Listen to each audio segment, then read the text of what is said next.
Muchas gracias por la invitación. Es para mí un gran honor poder estar con ustedes. Trataré un tema que es bastante apasionante y es también bastante controversial. Seguramente habrá algunos criterios todavía que no son validados mundialmente, pero la mayor parte de ellos sí aparecen en guías internacionales. Y valgan verdades, el tratamiento no corresponde a una sola especialidad, corresponde a todo un equipo, a un grupo, ¿no? En el que están involucrados, pues, neurólogos, emergencistas, colegas de cuidados intensivos, neurocirujanos, el pilar fundamental que es enfermería, ¿no? Y todo el aparato que debe haber de apoyo tecnológico con los tecnólogos médicos y demás, ¿no? Entonces, es decir, es una patología que involucra lo que ahora llamamos unidades ictus, ¿no? En el presente, en la presente presentación, voy a vertir algunos tópicos como son, en principio, un concepto general de lo que es esta enfermedad, luego las consideraciones anatómicas y finalmente el enfoque práctico desde lo que nosotros queremos, ¿no? Que es el área de emergencia, ¿no? Entonces, esta enfermedad es parte del stroke, como ustedes ven acá. El stroke es un problema mundial muy serio, ¿no? Es prácticamente la segunda causa de muerte y discapacidad en todos los países. En nuestro país no hay estadísticas muy serias, pero por lo menos se trata de enfocar de alguna manera esta patología, ¿no? ¿Qué es lo que nos importa? Que el, en este estudio que se hizo para ver la carga de enfermedad de la parte neurológica, fundamentalmente podemos distinguir entre los diversos continentes, que los continentes que tienen algún grado de desarrollo menor en infraestructura de servicios de salud, qué sé yo, eh, tienen pues unos altos índices de la hemorragia intracerebral, ¿no? Mientras que en aquellos países en los que como en Norteamérica o en Europa, la carga de enfermedad es muchísimo más baja, prácticamente un tercio, un cuarto de la, de la carga que se tiene en los países de bajo desarrollo, ¿no? Y por lo contrario, la enfermedad isquémica es al revés, ¿no?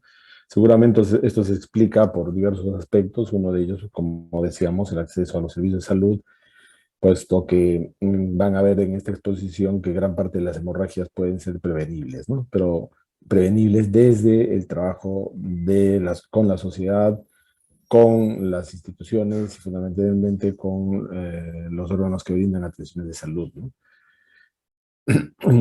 Eh, el stroke básicamente es una pérdida de conocimiento brusco, de algún grado de conocimiento por una causa que se sospecha que es de causa vascular cerebral, ¿no?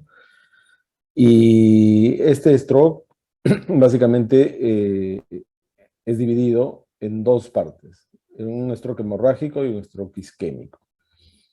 La mayor cantidad de casos son los de stroke isquémico y esto lo vamos a tratar el próximo viernes. Como les decía, para la parte hemorrágica, igual que la parte isquémica también, es fundamental la edad. La edad, ¿por qué? Porque es la suma de todas las experiencias y de todos los problemas que uno puede acarrear durante la vida como un índice acumulativo, ¿no? Eh, y obviamente hay factores modificables, ¿no? Eh, Particularmente ahora tratan de dividir estos problemas a mitad de la vida, o un poquito más allá, que sería a 50 años, ¿no? 50 años es un límite en el que las enfermedades de tipo vascular pueden lograr clasificarse o tratar de esquematizarse, ¿no? Acá vemos pues la carga global de las enfermedades neurológicas, prácticamente dos tercios de las enfermedades son de origen neurológico de tipo isquémico, o sea, o hemorrágico, ¿no? El stroke es más o menos causa gran discapacidad. 48% de la discapacidad de las enfermedades neurológicas está dada por stroke, o sea, la hemorragia y la isquemia. Y la muerte es mucho mayor, ¿no? Mucho más alta y sobre todo está con las enfermedades hemorrágicas que son las que más mortalidad tienen, ¿no? Son prácticamente 70%, ¿no? Las enfermedades hemorrágicas son tan serias, tan severas, que las estadísticas demuestran que menos de la mitad de los pacientes viven tras el año de haber sufrido el accidente, ¿no? Hemorrágico. Y menos de un tercio sobrevive a los 5 años, ¿no? Definitivamente, siendo una enfermedad muy catastrófica, simplemente en nuestro país, para no ir muy lejos, con respecto a Latinoamérica, estas enfermedades catastróficas no son consideradas como catastróficas, ¿no? En Chile, por ejemplo, estas enfermedades sí son catastróficas. En Brasil, en Argentina, las lesiones pueden ser tratadas porque son patologías de alto costo, como se van a dar cuenta ustedes ahora, ¿no? Entonces, alto costo para la familia, porque una hemorragia cambia prácticamente todo el ritmo normal de vida familiar. Y tanto cuanto muchas personas quedan en incapacidad de poder seguir laborando, es decir, generando ingresos para la familia, ¿no? Visto este problema social, yo quiero enfocar un poco el tema anatómico para que ustedes puedan de repente orientarse un poquito mejor. Esto es conocido, lo conocemos desde los primeros años que estudiamos medicina o las ciencias médicas. Entonces, el cráneo tiene varios compartimentos que quiero mostrar. El primer compartimento es un compartimento duro, rígido, que es el cráneo, ¿no? Que va a alojar diversas estructuras, pero entre el cerebro, el tejido cerebral y el cráneo hay un manto que cubre todo esto, que son las meninges, específicamente la dura madre, ¿no? Y entre la dura madre y el parénquima cerebral que está representado en gris, hay un espacio que aparentemente es virtual, ¿no? Que es el espacio subaracnoideo. Este espacio subaracnoideo es importante porque por ahí anatómicamente discurren prácticamente la mayor parte de los vasos iniciales, ¿no? Al atravesar las arterias, el cráneo, por agujeros naturales, ¿no? Llegan a traspasar, digamos así, o a involucrar la dura madre y discurren gran parte de la parte intracraneal entre el espacio subaracnoideo, antes de ramificarse y lograr tener su cometido, que es el brindar energía al cerebro, ¿no? Hay una estructura muy importante que permite la formación de líquido cefalorraquídeo, que son los ventrículos, que son estos de acá, y que al formarse el líquido discurre por el espacio subaracnoideo, tratando de hacer una especie de colchón hídrico para cualquier movimiento que pudiera pasar en el cráneo, ¿no? Eh, ¿Por qué les digo esto? Porque las hemorragias pueden ser, les voy a figurar, cuando aparecen por debajo de la dura madre, o sea, es decir, entre la dura madre y el cráneo, en ese espacio, suelen llamarse hematomas epidurales y que son generalmente traumáticos, ¿no? Los hematomas subdurales, que son por debajo de la dura madre, como ustedes ven acá en el esquema, y son lesiones que son casi isodensas con respecto al parénquima y tienen que tener una sospecha de diagnóstico para poder hacerlo, ¿no? Diferente a lo que nos va a tratar hoy día, que son los hematomas intraparenquimales, ¿no? Que son hematomas, hemorragias generalmente espontáneas. Los anteriores son traumáticos. Y en el esquema que hemos mostrado, la hemorragia está intraparenquimal, ¿no? Finalmente hay hemorragias que son intraventriculares. Estas hemorragias intraventriculares generalmente están asociadas a hemorragias intraparenquimales muy pequeñas o generalmente, dependiendo de la patología, grandes que invaden el ventrículo. ¿Por qué comentamos esto? Porque es un factor pronóstico de la hemorragia intraventricular y lo vamos a ver en un reto más. Porque las personas que tienen invasión ventricular por sangre no tienen un peor pronóstico, ¿no? Eh, Obviamente hay hemorragias, las hemorragias subaracnoideas, que lo vamos a ver, y estas hemorragias intraparenquimales con invasión ventricular, ¿no?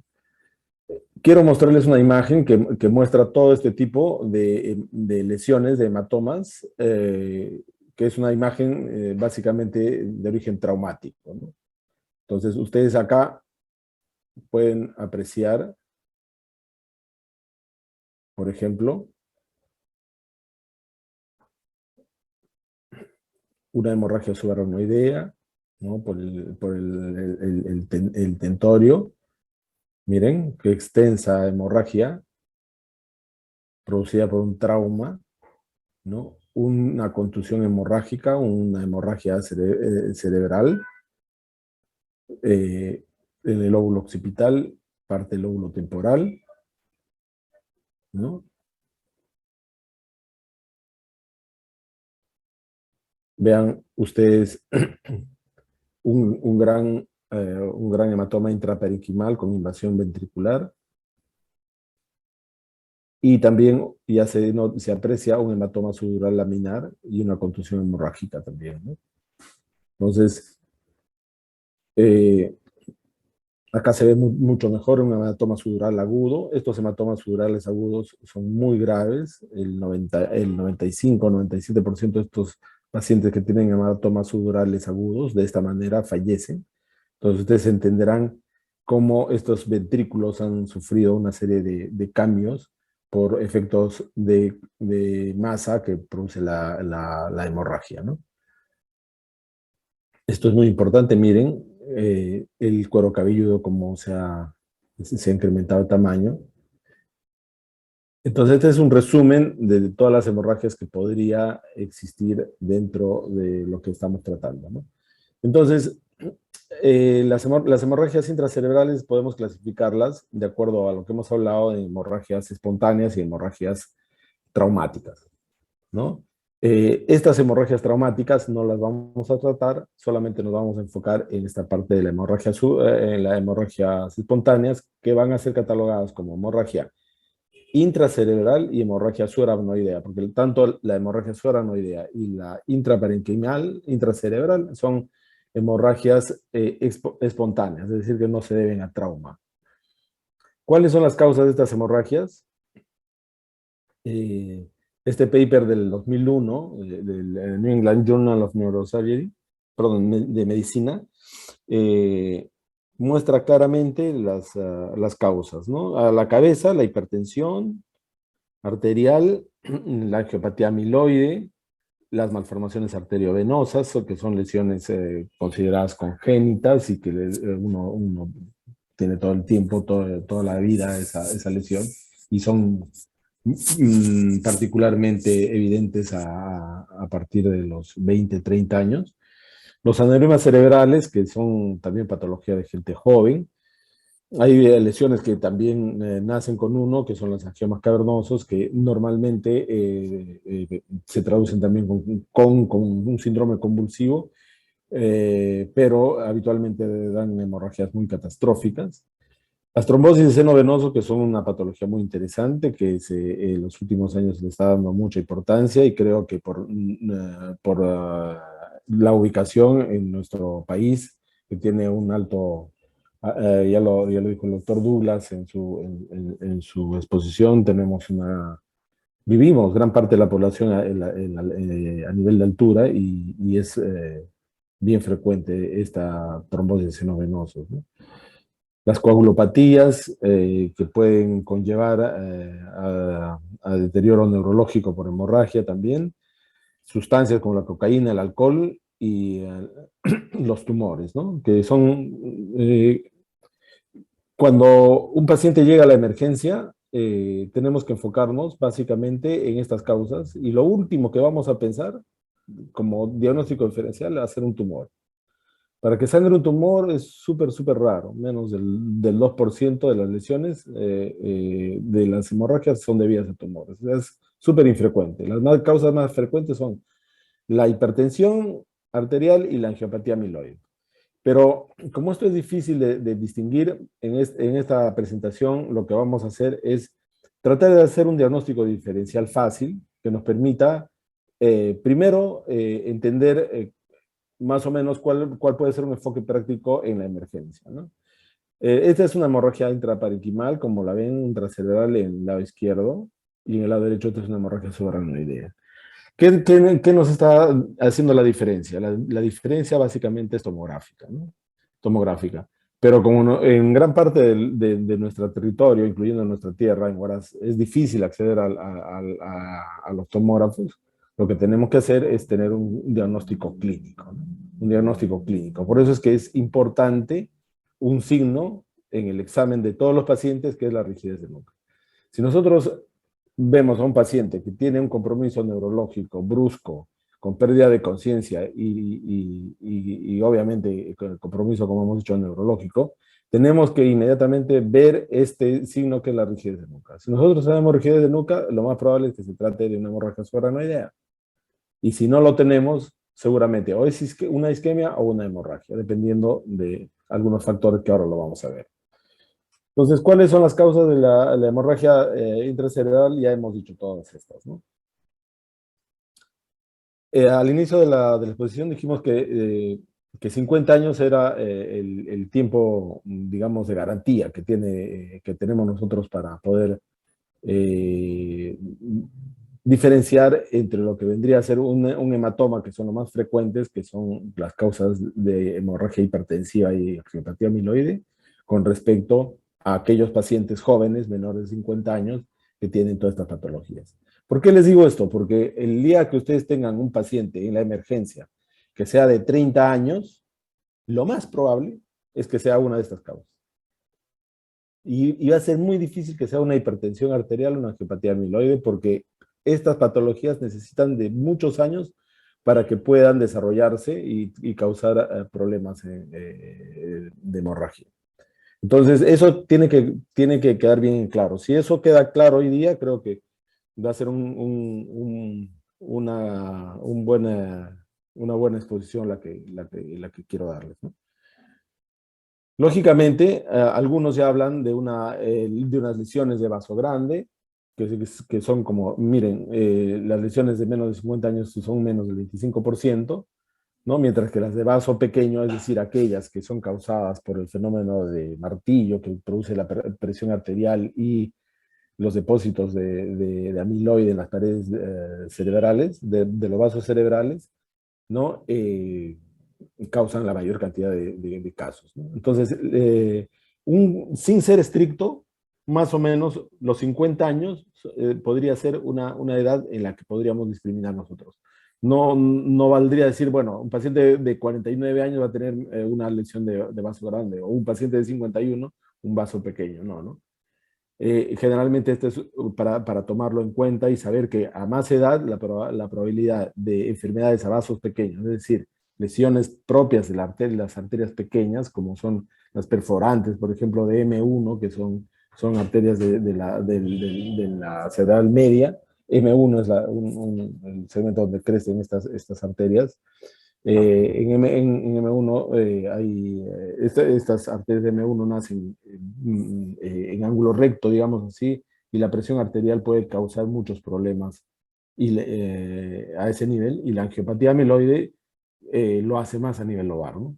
Entonces, esto es importante. Entonces, cuando tengamos un paciente joven que tenga un compromiso de conciencia y creamos que es una hemorragia cerebral, se cataloga como los aneurismas y las otras enfermedades que pueden ser discriminadas con un simple examen de rigidez de nuca, ¿no? Es importante también señalar que las probabilidades de actuar sobre lesiones de vaso grande son dan mucho más tranquilidad ver a un paciente joven que a un paciente de edad con un sangrado, porque sabemos que la probabilidad el desenlace fatal para estos pacientes es más alta, ¿no? Salvo un aneurisma, las lesiones en personas jóvenes pueden ameritar una tranquilidad de hacer un diagnóstico mucho más tranquilo y darse el tiempo para poder llegar al diagnóstico, ¿no? Reitero, ¿cómo hacer el diagnóstico fácil? Hasta ahora, por lo menos, la edad nos está ayudando, pero también va a ser la semiología, ¿no? Fundamentalmente los antecedentes de hipertensión arterial y, lógicamente, el cuadro clínico, ¿no? El cuadro clínico es fundamental combinando cuadro clínico, edad y la hipertensión para poder nosotros llegar a un diagnóstico muchísimo más sencillo y poder enfocar a nuestro paciente. Lógicamente que cuando uno tiene una hemorragia en la consulta de emergencia, lo primero que vamos a hacer es tratar de evaluar la escala de Coleman-Glasgow, que todos lo conocemos. Son tres zonas que tenemos que examinar. Creo que eso lo conocemos. Otra escala, que es la escala de ranking, es la escala que nos va a dar un poco el pronóstico del estado de capacidad del paciente, ¿no? Cómo podemos nosotros ver su futuro después de una hemorragia, ¿no? Hay otras escalas, evidentemente, ¿no? Esta escala, que es la del ICN, es una escala, ICH es una escala básicamente que va a determinar el pronóstico de los pacientes y combina un poco todo lo que hemos hablado acá, ¿no? Por ejemplo, un paciente con una escala de Glasgow muy baja, es decir, en un estado premórbido, que es 3-4, ¿no? Asociado a una hemorragia mayor, que es más de 30 centímetros, y asociado a una hemorragia infratentorial, pues la probabilidad de muerte es muy alta. Eso ya ha sido estudiado. Esta es la escala de puntuación y el pronóstico, ¿no? Los pacientes que tienen un ICH de 1, ¿no? Tienen alta probabilidad de vida, mientras que los que tienen 5 prácticamente todos fallecen, ¿no? Esto es lamentablemente muy real y tiene que llevarnos al enfoque terapéutico también, ¿no? Hay otras escalas que se utilizan, que es la escala de NIS, por ejemplo, que tiene 11 parámetros, ¿no? Generalmente algunas emergencias lo tienen en tablillas, pero eh, a veces, inclusive, la Sociedad Americana de Neurología da cursos para que se puedan acreditar en el llevar este puntaje NIS, ¿no? Pero ahora la tecnología pues, nos ayuda mucho y nosotros agarramos nuestro celular, entramos a esta página, ¿no? Y fácilmente podemos nosotros acceder al puntaje, ¿no? Lo único que hacemos es llenar las preguntas y en 30 segundos tenemos el puntaje específicamente, ¿no? ¿Por qué vemos estos temas? Porque simplemente nos va a ayudar mucho en el tratamiento, ¿no? Y en el pronóstico. Obviamente nosotros vamos a ver un manejo médico de la emergencia y en algún momento podremos decir un manejo quirúrgico para verlo un poco de la forma clásica, ¿no?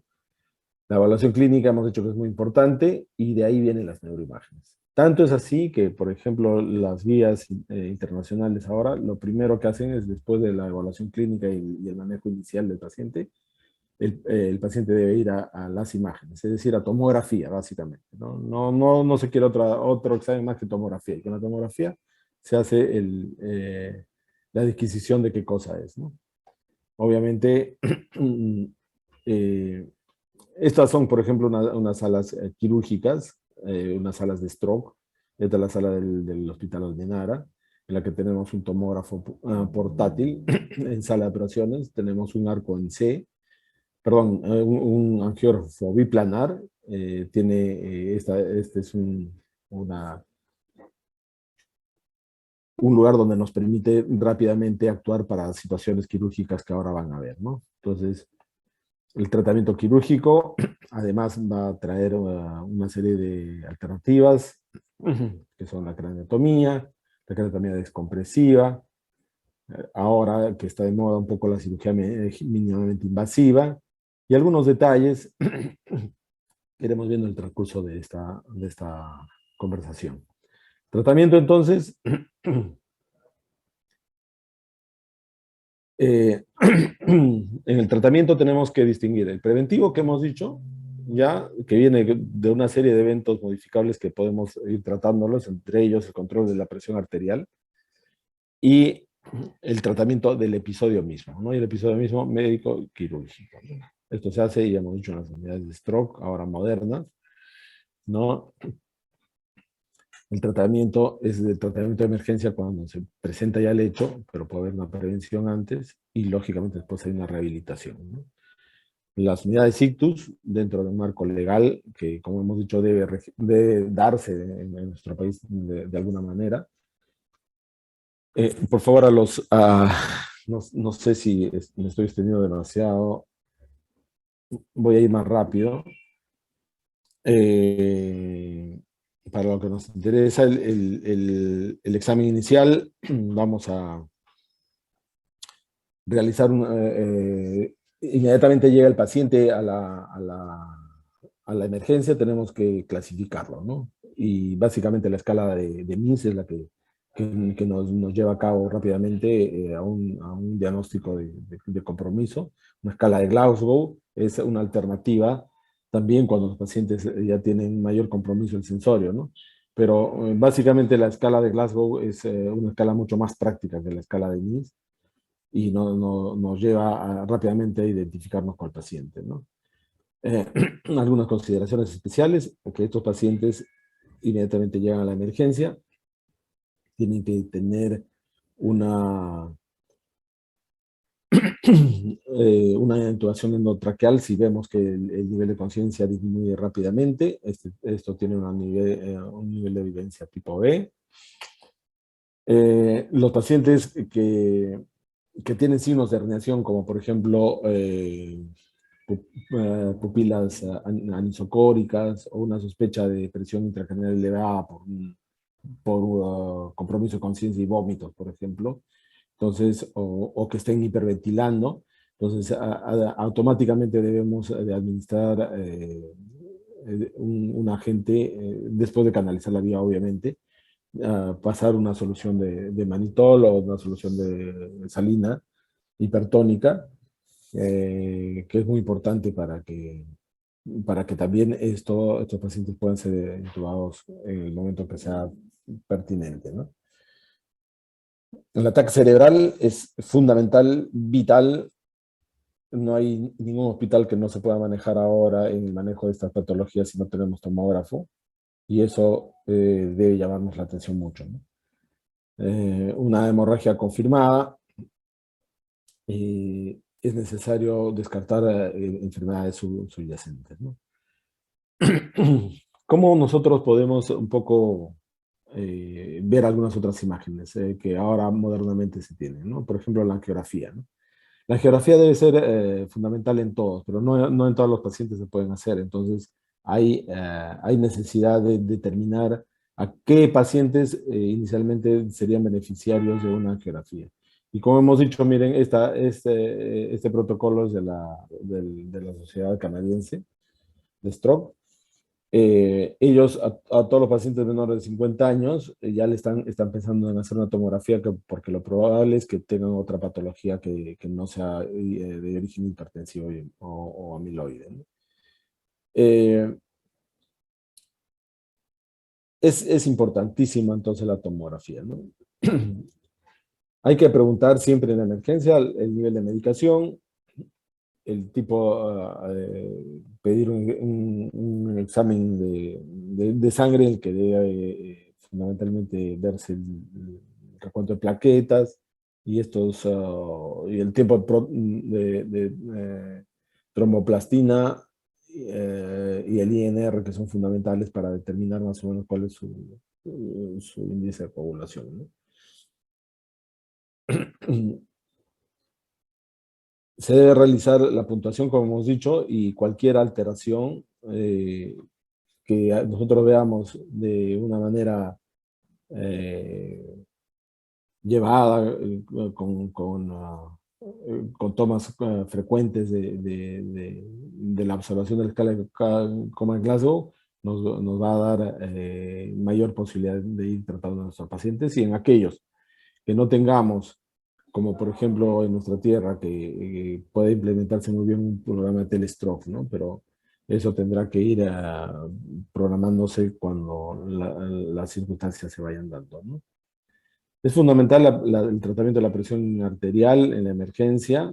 Creo que ustedes dominan bastante bien este tema.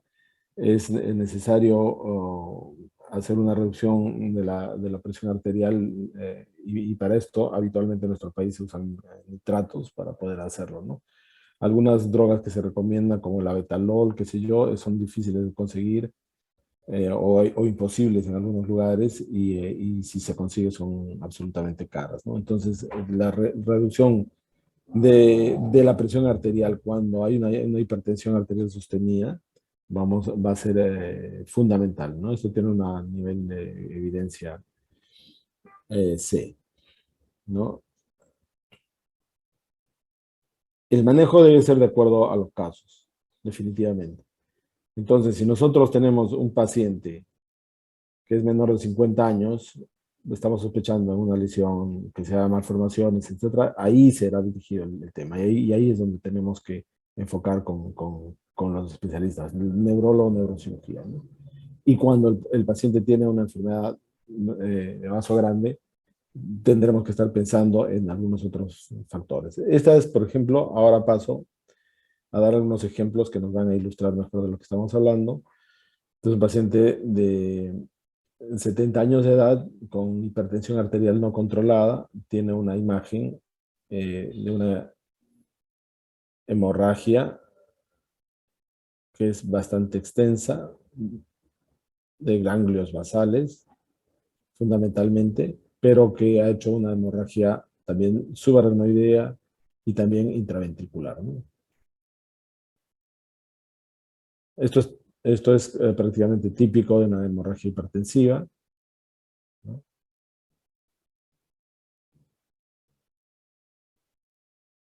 Cuando hacemos la tomografía con contraste,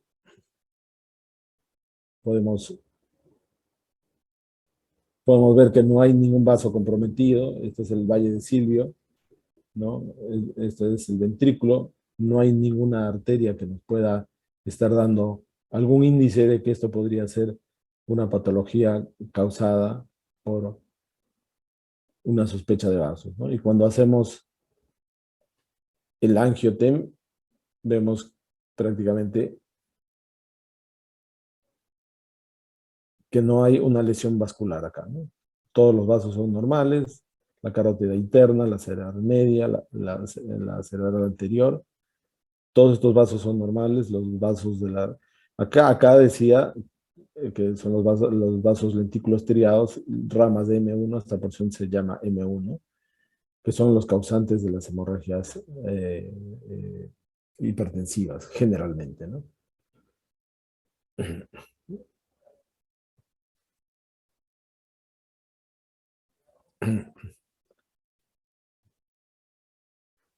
No estando contentos, en algún momento le hemos hecho una angiografía cerebral y pueden ver que aquí no hay ninguna patología, ¿no?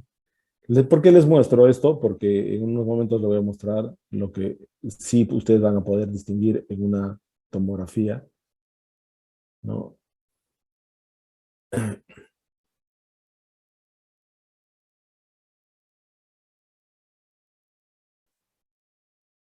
Entonces, en imágenes laterales, para apreciar mejor, no hay nada prácticamente, ¿no? Entonces, todos estos vasos son normales. ¿Cómo es una angiopatía amiloide? Generalmente la hemorragia es de tipo lobar.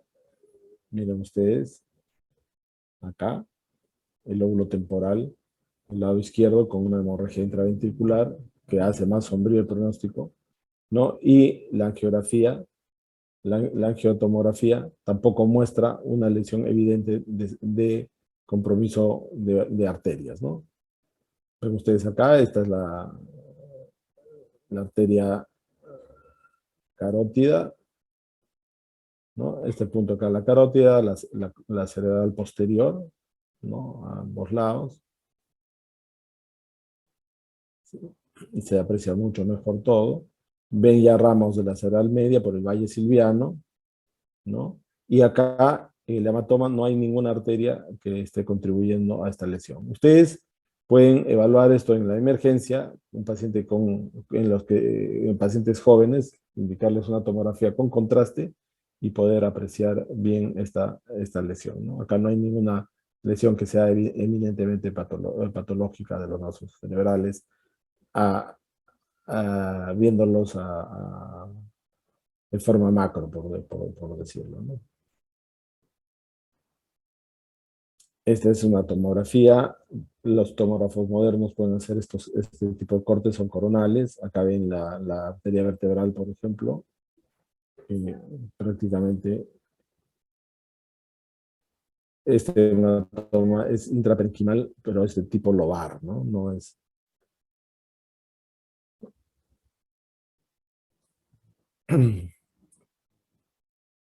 Entonces,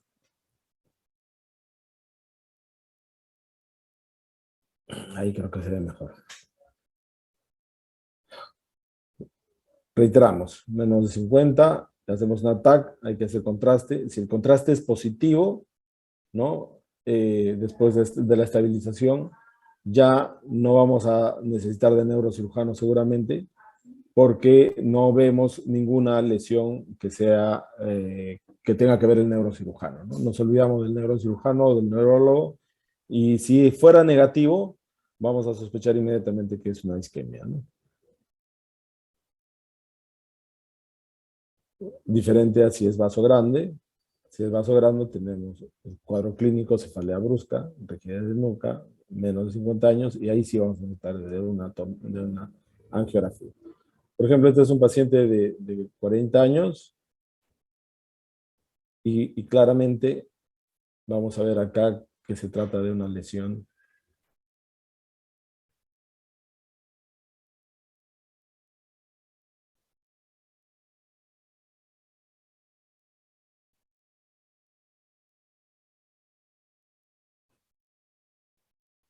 aneurismática, ¿no? Es una hemorragia en la que podemos apreciar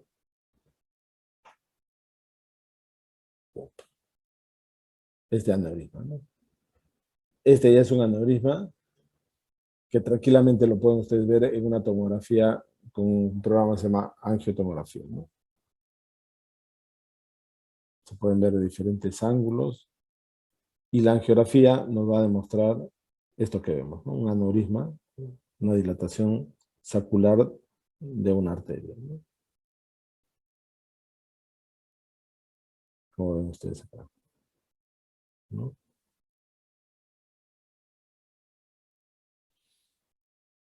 Estos aneurismas ahora nosotros los tratamos de forma aguda, inmediatamente sospechamos y diagnosticamos el aneurisma en la emergencia, por eso lo que hemos dicho, entramos con unos catéteres intraarterial por vía femoral o por vía radial y ponemos unos dispositivos que se llaman coils, ¿no? Y para mayor garantía este es un balón. Este es un balón. Esta técnica se llama remodeling y logramos cerrar completamente la lesión, el aneurisma. Y el pronóstico del paciente cambia brutalmente porque la hemorragia subaracnoidea, ahí ven ustedes como ya no existe el aneurisma, ¿no? Es una angiografía por sustracción digital en 3D, que es diferente. Ven acá el aneurisma tratado, que ya prácticamente con un sistema vemos que ya no existe, ¿no? ¿Cómo es una malformación arteriovenosa? Una malformación arteriovenosa en una tomografía, miren, una paciente de 17 años con una lesión, se despierta bruscamente en la madrugada con un dolor de cabeza intenso y muestra esta hemorragia intraventricular joven, ¿no? Con esta lesión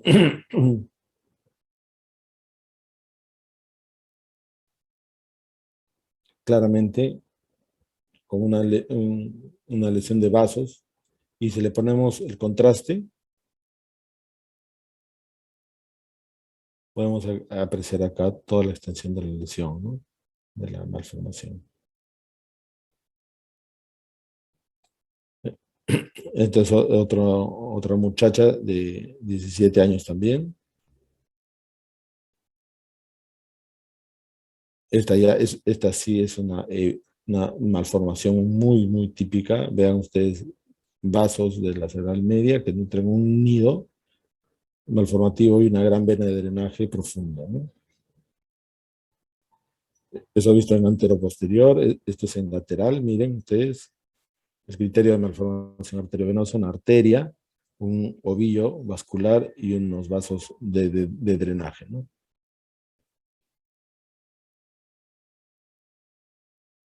Esta es otra malformación arteriovenosa, miren en la fosa posterior, muy, muy grande, con unos vasos de drenaje muy tortuosos, ¿no? Y que nosotros hemos puesto progresivamente una, una sustancia que se llama Onyx, ¿no? Y hemos podido nosotros cerrar esta malformación. Ahora se está haciendo en nuestro país este abordaje que antes no se hacía, y que es un tratamiento de las malformaciones poniendo vía arterial y transvenoso, que es un gran adelanto para la ciencia moderna, y yo pienso que este va a ser el futuro del tratamiento de las malformaciones. Eso vamos a tener que demostrarlo en los años que vienen, pero ya en muchos países, bueno, no en muchos, sino específicamente en Francia, Alemania, Estados Unidos en menor cantidad, ahora mucho en China, están haciendo este tipo de abordajes, ¿no? Y en nuestro continente, básicamente Brasil, ¿no? Que tiene muy buenos casos de esto. Ahora un poquito Colombia, justamente hemos estado con un colega colombiano hoy día, y miren cómo después de poner ustedes podrán ver acá en negativo toda la sustancia que se ha embolizado, y esto lo podemos hacer gracias al adelanto tecnológico, ¿no? En negativo, y ya no hay malformación, ¿no?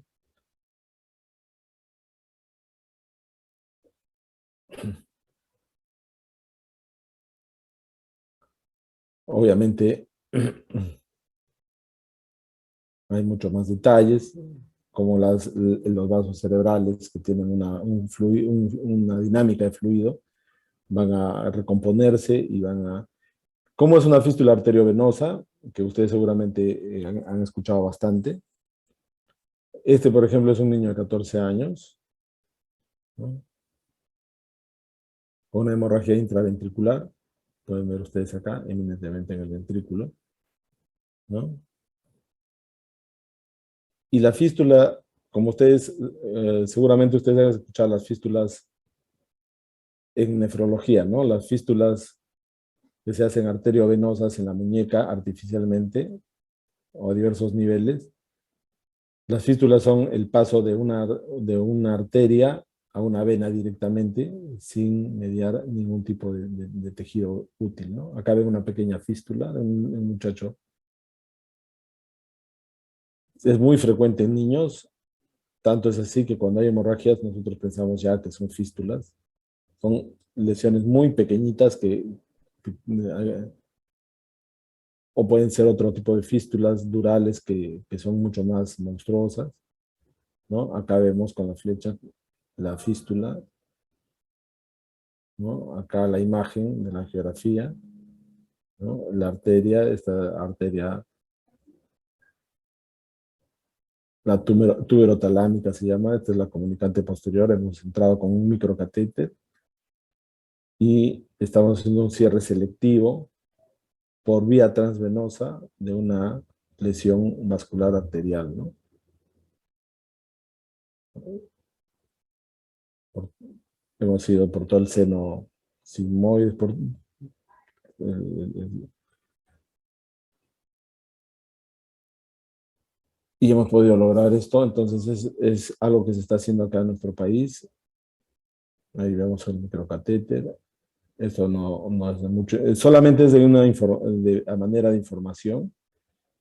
Y miren cómo era la lesión y cómo se puso selectivamente, increíblemente, el Onyx en el punto exacto donde deberíamos poner. Creo que la neurocirugía moderna ahora es neurocirugía de precisión, sin tratar de hacer daño de las lesiones que podrían originalmente hacer daño, ¿no? ¿Cómo es la trombosis de seno venosos? Ustedes también lo han visto o lo han escuchado. Esta es una paciente de 22 años, una turista que vino de Cusco. Miren, el seno transverso cerrado, cerrado. Esto fue informado con un hematoma subdural, pero no es un hematoma subdural. Hay una hemorragia pequeña acá y este es el seno que se ha tapado. Y en la angiotomografía que disponen allá en Cusco, ven obviamente, ¿no?, cómo el cierre, el seno transverso, que es este natural de drenaje, este es el seno longitudinal, es el seno transverso, el seno sigmoides, y la yugular interna, no existen, ¿no? Entonces, acá en la geografía se demuestra eso, no hay seno transverso al lado derecho, ¿no? Y una geografía panorámica, este es el cráneo, miren, acá están las órbitas en negativo, y este es el cuello, aquí está, si ustedes aprecian mejor, un poco de los dientes, de la arcada dentaria. Se ha hecho la angiografía por la carótida derecha y vean ustedes que no hay seno, ¿no? Y solamente existe en el lado contralateral, ¿no? Una tomografía de control al año de esta paciente mostró básicamente cómo es que tuvo su secuela, ¿no? Nos lo mandaron por internet. Este es un tema que también es importante, es controversial en los procesos que nosotros hacemos, que son el drenaje ventricular externo, ¿no? Es una hemorragia, Fisher 4, así le llamamos nosotros cuando la hemorragia es de máxima cantidad, o sea, tiene más de 3 milímetros como sangre o ha invadido ventrículos, ¿no? Acá ven las circunvoluciones como están llenas de sangre, ¿no? Es una hemorragia brutal que está haciendo además hidrocefalia.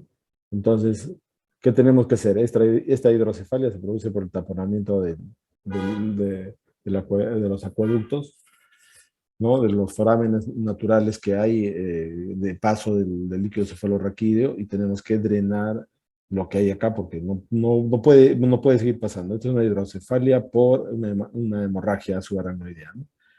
Entonces ahí, este es el aneurisma, miren, que también lo llevamos a embolizar, y después inmediatamente, después de la embolización, el tratamiento, le hemos puesto un catéter en el ventrículo para hacer el drenaje ventricular.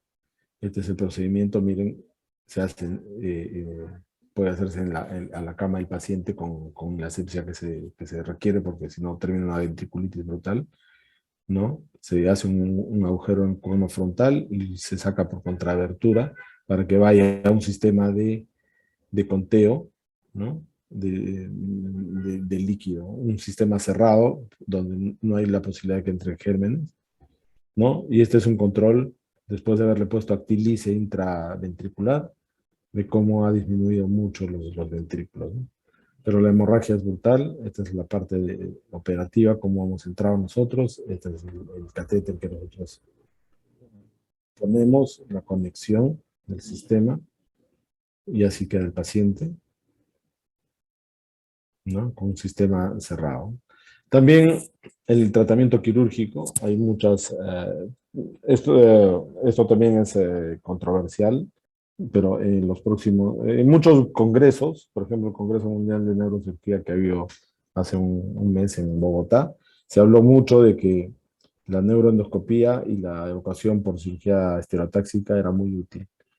Pero esto es pensar, yo creo, en difícil, ¿no? Porque ni siquiera tenemos un tomógrafo y vamos a estar pensando en esto. Y la verdad que los estudios que hasta ahora se han llevado a cabo también son controversiales, ¿no? Pero sí, la craniotomía, la evacuación del hematoma es importante, ¿no? En el Almenara se hacen esto, hay un grupo de colegas que hacen específicamente evacuaciones de hematoma por vía endoscópica, uno de ellos nuestro amigo doctor Gerson, que con un método bastante económico, miren cómo somos los peruanos, ¿no? Ya lo han patentado esto en otro lado y son más famosos, pero el doctor Gerson no se imagina de eso, ¿no? Entonces, una evacuación endoscópica, miren, el preoperatorio, y así queda después del agujero en posoperatorio de la evacuación, ¿no? Se puede echar un poco de actilice también acá para que el coágulo termine de salir, ¿no? Este es un hematoma cerebeloso, por ejemplo, que hicieron también un abordaje fosa posterior por un agujero de trépano y se pudo desarrollar esto, ¿no? El tratamiento de la hemorragia intracerebral es un tratamiento equipo.